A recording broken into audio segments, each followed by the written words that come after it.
We're going to be talking about rational functions today, and rational functions are just the graphs of all these functions that we've been canceling out and simplifying. We're going to revisit the word restrictions again today, so we can use that to kind of build upon what these graphs do. So let's first talk about this function y equals x plus 2 over x squared minus x minus 6. What are the restrictions? And remember, those restrictions are what makes the denominator equal to 0. And we can get that by, if we can't factor it, we can just graph it and just put the denominator into Desmos and find the zeros. And those two values, -2 and 3, would make x squared minus x minus 6 equal to 0. Since we can't divide by 0, those are restrictions, and we'll put them in the blank here. Now, let's talk about domain. Now, domain is anything you can plug into the function. So if we're restricted by -2 and 3, then the domain would be all real numbers except -2 and 3. So it's the same numbers as the restrictions. Another way to write that is in the interval notation, you would do -∞ to -2, and then in the next set of parentheses, you say -2 to 3, and then finally you do 3 to infinity. So that's kind of muddy looking here with the way that it's displayed, but basically it would look like this: -2 to -∞ to -2. Always put the smaller number here, and then it goes -2 to 3, and 3 to positive infinity. So you always want to have the -∞ to the left and the positive infinity to the right. And anytime there's a break, that if you can't include -2, you got to have a break between these, and you can't include 3, you got to have a break between those. But most of the time, you're just going to say all real numbers except those. But you will have to do interval notation once in a while. So now, if we were to factor this, remember our restrictions were -2 and 3, so our factors on the denominator would be x plus 2 and x minus 3, because the factors are always the opposite of the restrictions, or the zeros. So when you were to graph that, nothing really changes.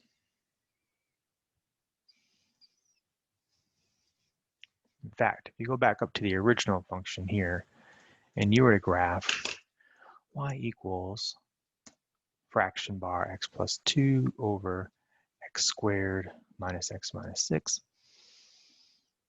you get this looking graph here, and it looks like it kind of does one of these curve things here, curves down, curves up. And if you were to graph it here, y equals fraction bar x plus 2 over x plus 2, x minus 3, it's the same thing. But we're going to look at this we're going to drag our cursor a little bit. So if I were to take my cursor, I'm just going to use my mouse pad here. If I were to drag that over to -2, notice that the graph says undefined. So because it was a restriction, we can't plug in -2. There's this little hole in the graph there. But also look over here. This graph doesn't seem to ever want to touch 3. Well, you can move this up here, and it'll never want to be 3. It'll keep going higher and higher. And down here, it'll never want to be 3 here. It'll always get closer and closer to 3, but never actually touch 3. So we have this gap here at x equals 3, and that's because we can't plug that in. But why does it act different here than it does here at -2? Well, both of these are called points of discontinuity. Discontinuity are points in the graph where the graph doesn't ever touch them. But specifically, -2 is called a hole in the graph. All right, think about what this looks like, right? It looks like a big open circle, undefined. That's a hole in the graph. Because if you were to cancel that out, if you were to simplify it,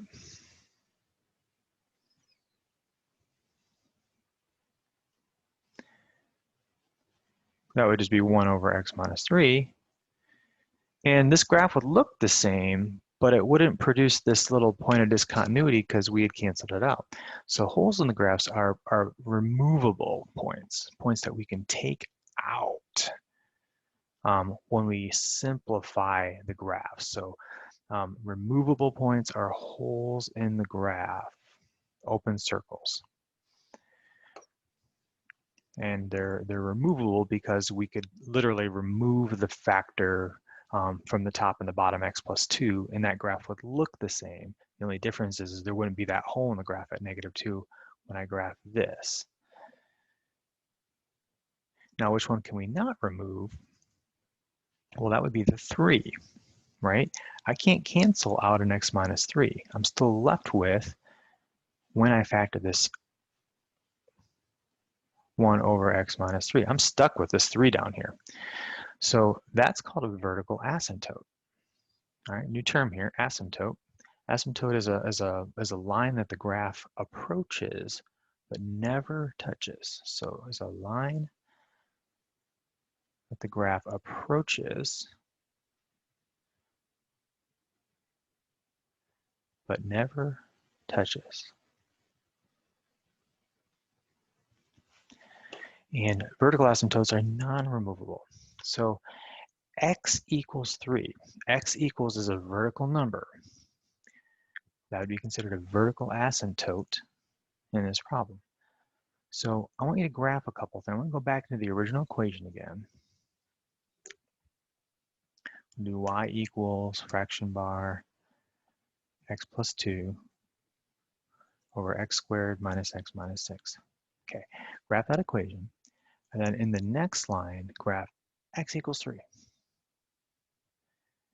And you can see that, I mean, you can move this left and right if you really want to, but at 3,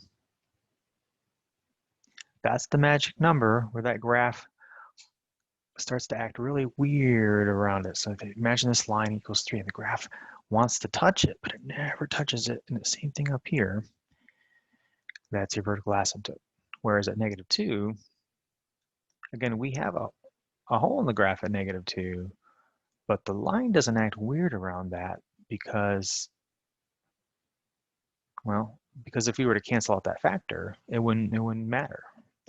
But it does act weird around the ones you can't cancel out. Vertical asymptotes are the ones you cannot remove. One more thing to think about here. There is in this graph,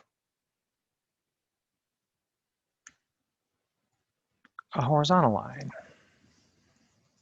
Not all graphs have horizontal asymptotes. But in this graph here, you'll notice that the graph never wants to touch the x-axis, right? So if you play around with this, you can see, well, this gets closer and closer to 0. Further out it goes, but it never actually becomes 0. It won't cross, and you can zoom out as much as you want. It'll just flatten out at the x-axis, but never actually touch it. Well, that is actually an asymptote as well.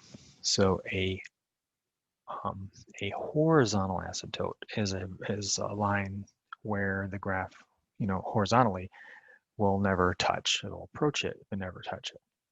So in this case here, because it happens to be the x-axis, we would say y equals 0. And we'll get more into horizontal asymptotes in another video.